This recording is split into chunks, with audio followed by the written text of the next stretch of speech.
ஜார்ஜியாவில் உள்ள ஐரோப்பிய மருத்துவ பயிற்சி பல்கலைக்கழகத்தில் பயின்று வரும் நீலகிரி மாவட்டத்தைச் சேர்ந்த மாணவர் உடல்நலம் பாதிக்கப்பட்டு அங்குள்ள மருத்துவமனையில் சிகிச்சை பெற்று வரும் நிலையில் மேல் சிகிச்சைக்காக அவரை இந்தியாவுக்கு அழைத்து வருவதற்கான 18 லட்சம் ரூபாய் செலவினை தமிழ்நாடு அரசு ஏற்றுக்கொள்ளும் என்று முதலமைச்சர் திரு எடப்பாடி கே பழனிசாமி தெரிவித்துள்ளார்.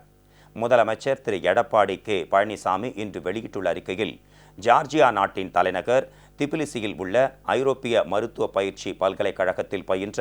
நீலகிரி மாவட்டத்தைச் சேர்ந்த திரு சீனிவாசன் விஜயகுமார் உடல்நலக்குறைவினால் ஜார்ஜியாவில் உள்ள மருத்துவமனையில் அனுமதிக்கப்பட்டு கடந்த டிசம்பர் மாதம் 8ஆம் தேதி முதல் சிகிச்சை பெற்று வருவதாகவும், சிகிச்சைக்காக இதுவரை 11 லட்சம் ரூபாய் வரை செலவு செய்துள்ளதாகவும், மேல் சிகிச்சைக்காக அவரை விமான அவசர ஊர்தி மூலம் இந்தியா கொண்டு வருவதற்கு 18 லட்சம் ரூபாய் வரை செலவாகும் என்றும், ஏற்கனவே மருத்துவ சிகிச்சைக்காக 11 லட்சம் ரூபாய் வரை செலவு செய்துள்ள நிலையில் குடும்பம் வறிய நிலையில் இருப்பதால் மேற்கொண்டு எந்த செலவையும் ஏற்க இயலாத நிலையில் தனக்கு 18 லட்சம் ரூபாய் தொகையை வழங்கி உதவ வேண்டும் என திரு சீனிவாசன் விஜயகுமாரின் தாயார் வேண்டுகோள் விடுத்துள்ளதாக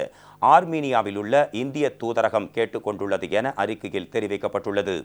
அவரது தாயாரின் வேண்டுகோளை ஏற்றும் அன்னாரது குடும்பத்தின் வறிய நிலையை கருத்தில் கொண்டும் திரு சீனிவாசன் விஜயகுமாரின் மேல் சிகிச்சைக்காக அவரை விமான அவசர ஊர்தி மூலம் இந்தியாவிற்கு கொண்டு வருவதற்கு ஏற்படும் 18 லட்சம் ரூபாய் செலவினை சிறப்பு நிகழ்வாக கருதி தமிழ்நாடு அரசே ஏற்கும் என்று முதலமைச்சர் திரு எடப்பாடி பழனிசாமி தனது அறிக்கையில் தெரிவித்துள்ளார். திரு சீனிவாசன் விஜயகுமார் விரைவில் பூரண நலம் பெற்று மருத்துவ படிப்பினை தொடர தனது வாழ்த்துக்களை தெரிவித்துக் கொள்வதாக முதலமைச்சர் குறிப்பிட்டுள்ளார்.